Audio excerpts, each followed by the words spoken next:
అందరికీ నమస్కారం అండి. ఈరోజు ఈ వీడియోలో మనం సిఎస్సి గ్రామీణ ఈ-స్టోర్ ఏ విధంగా రిజిస్ట్రేషన్ చేసుకోవాలి, అదేవిధంగా గ్రామీణ ఈ-స్టోర్ యాప్ ద్వారాగా ఏ విధంగా ఆర్డర్ చేయాలనేది మనం ఈరోజు ఈ వీడియోలో చూద్దాం. సో ముందుగా మీరు సిఎస్సి గ్రామీణ ఈ-స్టోర్లో రిజిస్ట్రేషన్ చేసుకోవాలంటే ప్లే స్టోర్లోకి వెళ్ళండి. సో ప్లే స్టోర్లో ఇక్కడ సెర్చ్ బార్లో మీకు సిఎస్సి ఈ-స్టోర్ అని కొట్టినట్లయితే ఇక్కడ మీకు సిఎస్సి ఈ-స్టోర్ సంబంధించిన యాప్ ఒకటి కనిపిస్తూ ఉంటుంది. సో ఈ యాప్ మీద క్లిక్ చేయండి.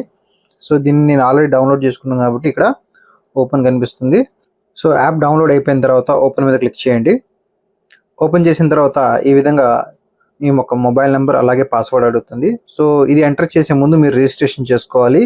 ఇక్కడ కింద మీరు చూసినట్లయితే సెటప్ యువర్ ఈ-స్టోర్ అనే ఒక ఆప్షన్ కనిపిస్తుంది. సో దీని మీద క్లిక్ చేయండి. క్లిక్ చేసిన తర్వాత ఇక్కడ ఏదైతే డీటెయిల్స్ అడుగుతుందో ఈ డీటెయిల్స్ మొత్తం కూడా మీరు పూర్తి చేసి మీరు ఇక్కడ సబ్మిట్ మీద క్లిక్ చేసినట్లయితే సో ఈ యొక్క రిజిస్ట్రేషన్ అనేది మీ యొక్క స్టేట్ స్పాక్కి వెళ్ళడం జరుగుతుంది. మీరు మీ యొక్క డిస్ట్రిక్ట్ మేనేజర్కి ఇన్ఫామ్ చేసినా సరే అది ఇమీడియట్గా అప్రూవల్ అనేది తీసుకోవడం జరుగుతుంది. సో అప్రూవల్ అయిపోయిన తర్వాత మీరు చేయాల్సింది ఏంటంటే మళ్ళీ వెనక్కి వెళ్ళిపోయి సో ఇక్కడ మీరు ఏదైతే మొబైల్ నెంబర్ ఇచ్చారో మొబైల్ నెంబర్ పాస్వర్డ్ ఏదైతే పెట్టారో ఆ పాస్వర్డ్ని ఇక్కడ పెట్టి లాగిన్ చేయండి. సో లాగిన్ చేసిన తర్వాత ఇక్కడ మీకు మీ యొక్క ప్రొఫైల్ని అప్డేట్ చేసుకోమని అడుగుతుంది. సో ఇక్కడ మనకి మై ప్రొఫైల్ అనే ఆప్షన్ ఉంది చూడండి కింద. సో దీని మీద క్లిక్ చేయండి. క్లిక్ చేసిన తర్వాత ఇక్కడ మేజర్గా మీరు అప్డేట్ చేయాల్సింది రెండు. సో అదొకటి వచ్చేసి అడ్రస్, మీ యొక్క డెలివరీ అడ్రస్ ఏదైతే ఉందో అది ఎగ్జాక్ట్గా ఇక్కడ మీరు అప్డేట్ చేయండి. సో దాని తర్వాత స్టోర్, సో స్టోర్ యొక్క నేమ్, మీ యొక్క స్టోర్ యొక్క నేమ్ ఇక్కడ సెలెక్ట్ చేసుకోండి. అదేవిధంగా స్టోర్ టైప్ ఉంది కదా, సో ఇక్కడ 3 ఆప్షన్స్ వస్తాయి. దీంట్లో ఏదో ఒకటి మీరు ఓకే సో సెలెక్ట్ చేసుకుని సబ్మిట్ చేయండి. స్టోర్ టైప్ అనేది సెలెక్ట్ అయిపోయింది. నెక్స్ట్ వచ్చేసి ఇక్కడ మీకు store opening time, closing time ఇది ఖచ్చితంగా మనం అప్డేట్ చేయాలన్నమాట. So opening time, closing time పెట్టేసి సో మీరు నెక్స్ట్ ఇంకా మిగతావి ఏమీ అవసరం లేదు. నెక్స్ట్ మీరు ఇక్కడ డైరెక్ట్గా అప్డేట్ అనేది కొట్టేసేయండి. సో కొట్టేసిన తర్వాత మీరు హోమ్ పేజ్కి వెళ్ళిపోండి. నెక్స్ట్ డాక్యుమెంట్స్ కానీ ఇలాంటివి ఏమి మీరు అప్డేట్ చేయకండి. సో ఇన్ కేస్ మీకు కావాలనుకుంటే అప్డేట్ చేసుకోవచ్చు, లేదనుకుంటే అవసరం లేదు. సో మీ ప్రొఫైల్ అప్డేట్ అయిపోయిందండి. అయిపోయిన తర్వాత ఇప్పుడు మీరు మైక్రో ఏటీఎం, సో మనం మైక్రో ఏటీఎం ఏ విధంగా ఆర్డర్ చేయాలో ఇప్పుడు నేను మీకు చూపిస్తాను. ఇక్కడ మీకు డాష్ బోర్డ్లో బై అనే ఆప్షన్ ఉంటుందండి. సో పైన సో ఈ బై అనే ఆప్షన్ మీద క్లిక్ చేయండి.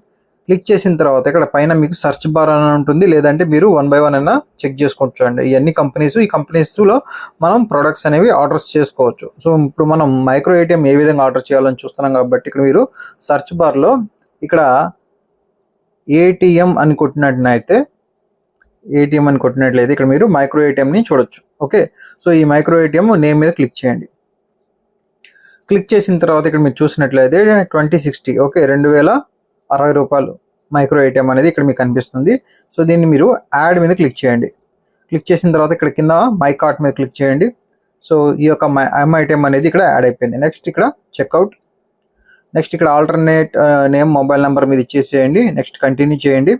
నెక్స్ట్ ఇక్కడ ఆన్లైన్ పేమెంట్, డెలివరీ ఈ 2 సెలెక్ట్ చేసుకోండి. ఓకే, నెక్స్ట్ ఇక్కడ ప్లేస్ ఆర్డర్ మీద క్లిక్ చేయండి. క్లిక్ చేసిన తర్వాత ఇక్కడ మీకు 2 పేమెంట్ గేట్వేస్ వస్తాయి. పేయూ వస్తుంది, ఈజీ పే వస్తుంది. సో మీ ఇష్టం, మీరు ఏదైనా సెలెక్ట్ చేసుకోవచ్చు. మీకు ఫోన్పే, గూగుల్ పే నుంచి చేయాలనుకుంటే ఈజీ పేకి వెళ్ళిపోండి.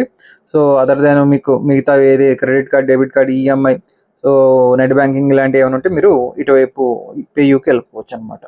ఫోన్పే, గూగుల్ పే అయితే మీరు పేయూ సెలెక్ట్ చేసుకోండి. ఇక్కడ మీకు యూపీఐ ఐడి ఉంటుంది, క్లిక్ చేయండి. ఇక్కడ మీకు యూపీఐ ఐడి ఏదైతే ఉందో ఆ యూపీఐ ఐడి కొట్టి వెరిఫై కొట్టేసి ఇక్కడ ప్రొసీడ్ మీద క్లిక్ చేసినట్లయితే మీ యొక్క పేమెంట్ ప్రాసెస్ అనేది మీ యొక్క నోటిఫికేషన్ రావడం జరుగుతుంది మీ ఫోన్పేకి. అక్కడ నోటిఫికేషన్ని మీరు యాక్సెప్ట్ చేసుకుని మీ యొక్క పిన్ కొట్టినట్లయితే పేమెంట్ సక్సెస్ఫుల్ అయిపోతుంది అండ్ మీ యొక్క ఆర్డర్ అనేది కూడా కన్ఫర్మ్ అయిపోతుందండి. సో ఈ విధంగా మీరు ఆర్డర్ అనేది ప్లేస్ చేయొచ్చండి. సో ప్రతి ఒక్కరు కూడా ఖచ్చితంగా ఈ స్టెప్స్ అనేది ఫాలో అవ్వండి. డెఫినెట్లీగా మీ యొక్క ఆర్డర్ అనేది కన్ఫర్మ్ అవుతుంది. Thank you so much. జై హింద్.